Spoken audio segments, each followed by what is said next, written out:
It seems clear the Russians are now targeting residential areas, or they are shelling indiscriminately. Either way, it is civilians that are now caught in the middle. This weekend, we heard from a Russian general who said maybe they would create a humanitarian corridor leading from the city.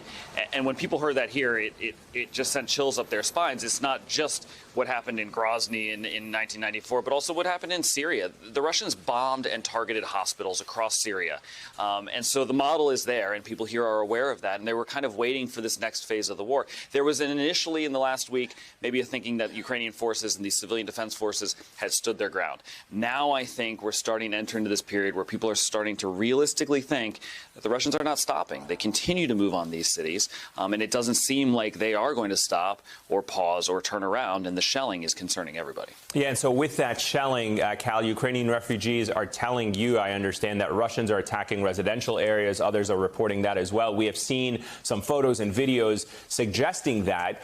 How is that changing the situation where you are? You said it was giving people chills to hear of a potential humanitarian corridor, but what has it meant in terms of the influx of people and the fear that people have as they get to safer parts of the country in Lviv? So we're seeing people arrive in this city completely traumatized.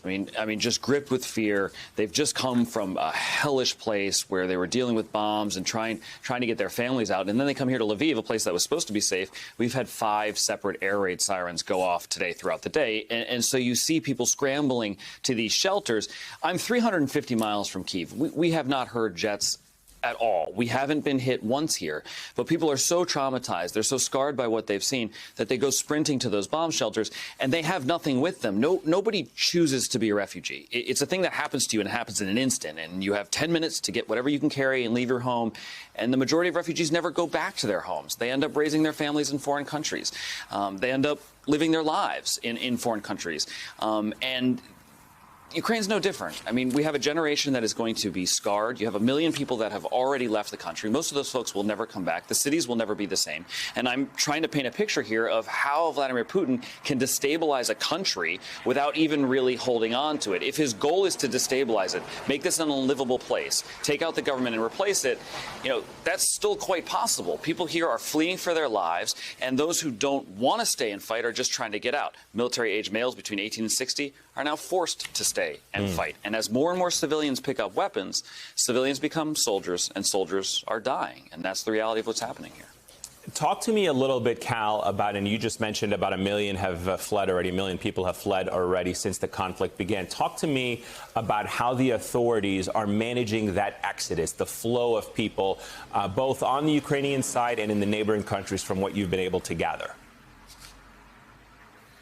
The Ukrainians are reeling from this. I mean, look, just over a week ago, the Ukrainian government was saying that there was likely not going to be an invasion. They were disagreeing with Washington's intelligence. And there was clearly an effort on behalf of the government not to spook people. They didn't want to run on the banks. They didn't want the refugee crisis to start without a war actually starting. And so they didn't put in the preparations that they otherwise would have put in because they didn't want to raise alarm. And so here we are a week later. These train stations are being overrun. People are sleeping in the train stations. They're sleeping outside the train stations here in Lviv. The city is literally bursting at the seams. The restaurants are running out of food. It is becoming a more and more difficult situation. And then at the border, it's even worse. I'm 50 miles from the Polish border, and the backup of cars runs about halfway here, more than 20 miles long. People are abandoning their cars. They're leaving their things behind. They're trying to walk to the border. Now, when you reach Poland, if you're lucky enough to reach the Polish border, Poland has gotten rid of their visa requirements, saying anybody from Ukraine can remain in Poland for up to 3 months. That's according to the European Union. They're talking about extending that,